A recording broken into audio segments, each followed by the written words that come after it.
ഇതൊരു ഫുട്ബോൾ പ്ലെയറുടെ ഇഞ്ചുറിയാ. ഇതൊരു ഡേഞ്ചറസ് ഇഞ്ചുറിയാണ്. നമ്മളിപ്പോൾ ശ്രദ്ധിച്ച് നോക്കിയാൽ കാണാം, ഈ ഭാഗത്തൊരു ചെറിയ ഫ്രാക്ചർ കാണുന്നുണ്ട്.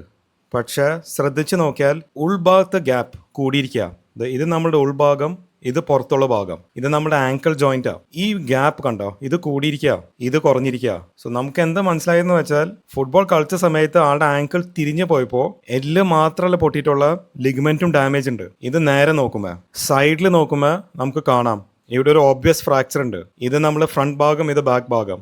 ഇതിൽ ജോയിന്റ് ഓൾമോസ്റ്റ് നോർമലാ. സോ നമ്മൾ ഇത് ഒരുമിച്ച് കാണുമ്പോൾ, സോ ഫ്രണ്ടില് ഇത് നേരെ നോക്കുമ്പോൾ ഉൾഭാഗത്ത് ഗ്യാപ്പ് കൂടിയിരിക്കുക. ഇങ്ങനെ ഒരു ഇഞ്ചുറി വരുമ്പോൾ അതിന്റെ അർത്ഥം എല്ല് മാത്രമല്ല പൊട്ടിയിട്ടുള്ളത്, നമ്മൾ ലിഗ്മെന്റും ഡാമേജ് ഉണ്ട്. പിന്നെ സൈഡിൽ നോക്കുമ്പോൾ നമുക്ക് ക്ലിയർ ആയിട്ട് കാണാം ഒരു ചെറിയൊരു ഫ്രാഗ്മെന്റ് ബാക്ക് സൈഡിൽ കാണാം. സോ ഇത് ഇങ്ങനത്തെ ഫ്രാക്ചേഴ്സ് വരുമ്പോൾ നമുക്ക് CT സ്കാനിന്റെ ആവശ്യമുണ്ട്. ഞാൻ നേരത്തെ എക്സ്റേ കാണിച്ച പോലെ ഇത് CT സ്കാൻ ആണ്. നമ്മൾ നേരെ നോക്കുമ്പോൾ, സോ ഇത് നമ്മളുടെ ഉൾഭാഗം, ഈ ഭാഗം നമ്മളെ പുറത്തുള്ള ഭാഗമാണ്. എക്സ്റേയിൽ ഒരു ചെറിയ കഷ്ണമായിട്ട് കണ്ടേ, പക്ഷെ ഉൾഭാഗത്തെ ഫ്രാക്ചർ നോക്ക്, ചെറിയ ചെറിയ കഷ്ണങ്ങളായിട്ട് പൊട്ടിയിരിക്കുക. സൈഡിൽ നോക്കുമ്പോൾ ഞാൻ നേരത്തെ സൂചിപ്പിച്ചിട്ടുണ്ടായിരുന്നു, ആളുടെ ബാക്ക് സൈഡ്, ഈ ഭാഗം നമ്മുടെ ബാക്ക് സൈഡാ, ഇത് ഫ്രണ്ട് സൈഡാ. ബാക്ക് സൈഡിൽ ഒരു ഫ്രാക്ചർ ഉണ്ട്. ഈ എല്ല് കഷ്ണം ചെറുതാ, ബട്ട് അതിന്റെ അർത്ഥം ലിഗമെന്റ്, നമ്മുടെ ലിഗ്മെന്റ് എല്ലിൽ വന്ന് പിടിപ്പിക്കുന്ന ഭാഗത്താണ് ഡാമേജ് വന്നിട്ടുള്ളത്. ദാറ്റ് മീൻസ് അതൊരു ലിഗ്മെന്റ് ഇഞ്ചുറി ആണ്. ലിഗ്മെന്റ് വലിഞ്ഞപ്പോൾ എല്ലിന്റെ ഒരു കഷ്ണം കൂടെ വന്നു. പിന്നെ നമ്മൾ നേരത്തെ കണ്ട ഫ്രാക്ചർ തന്നെ കണ്ടോ, ഈ കഷ്ണം കണ്ടോ. സോ ഇത് വെറുതെ പ്ലാസ്റ്റർ കൊണ്ട് മാത്രം നമുക്ക് ചികിത്സിക്കാൻ പറ്റില്ല. ഇത് നമ്മൾ 3 ഡയമെൻഷനിൽ റീകൺസ്ട്രക്ട് ചെയ്ത ഒരു ഇമേജാ. ഇത് ബാക്ക് സൈഡിൽ നോക്കുമ്പോ ഇത് നമ്മുടെ ഉപ്പുറ്റിയുടെ അല്ല, കണ്ടോ. നമ്മൾ എക്സ്റേയിൽ അതൊരു ചെറിയ കഷ്ണമായിട്ട് കണ്ടേ, പക്ഷെ അത് ആക്ച്വലി വലിയൊരു പീസാണത്.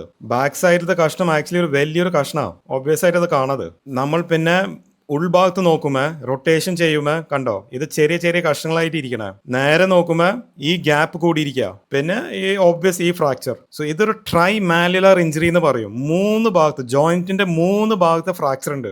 ഉൾഭാഗത്തെ ഫ്രാക്ചർ ഉണ്ട്, പുറത്തുള്ള ഭാഗത്തെ ഫ്രാക്ചർ ഉണ്ട്, ബാക്ക് സൈഡിലും ഫ്രാക്ചർ ഉണ്ട്. കണ്ടോ, ഇതാണ് ബാക്ക് സൈഡ്, ഇതാണ് പുറത്തുള്ള സൈഡ്. സോ ഇത് സർജറിയുടെ ആവശ്യം ഉണ്ട്. സോ നമ്മൾ എന്താ ചെയ്തത്, നമ്മളിത് പ്ലേറ്റും സ്ക്രൂ വെച്ച് ഉറപ്പിച്ചു. ഇപ്പം നമുക്ക് ക്ലിയർ ആയിട്ട് കാണാം, ഗ്യാപ്പ് ഉൾഭാഗത്തും പുറത്തുള്ള ഭാഗത്തും ഈക്വൽ ഗ്യാപ്പായി. ഇത് നേരെ നോക്കുമ്പോൾ, സൈഡിൽ നോക്കുമ്പോൾ കണ്ടോ, നമ്മൾ ആ പുറത്തുള്ള എല്ലാം ഒരു പ്ലേറ്റും സ്ക്രൂ വെച്ച് ഉറപ്പിച്ചു. നമ്മുടെ ബാക്ക് സൈഡിലത്തെ ഫ്രാഗ്മെന്റ് ഒരു സ്ക്രൂ വെച്ച് ഉറപ്പിച്ചു. അതാണ് ഇത്. പിന്നെ ആ ചെറിയ ചെറിയ കഷ്ണങ്ങൾ നമ്മളൊരു പിൻ വെച്ച് ഉറപ്പിച്ച.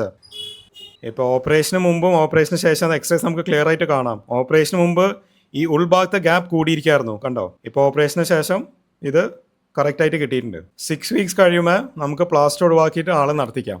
Okay, thank you.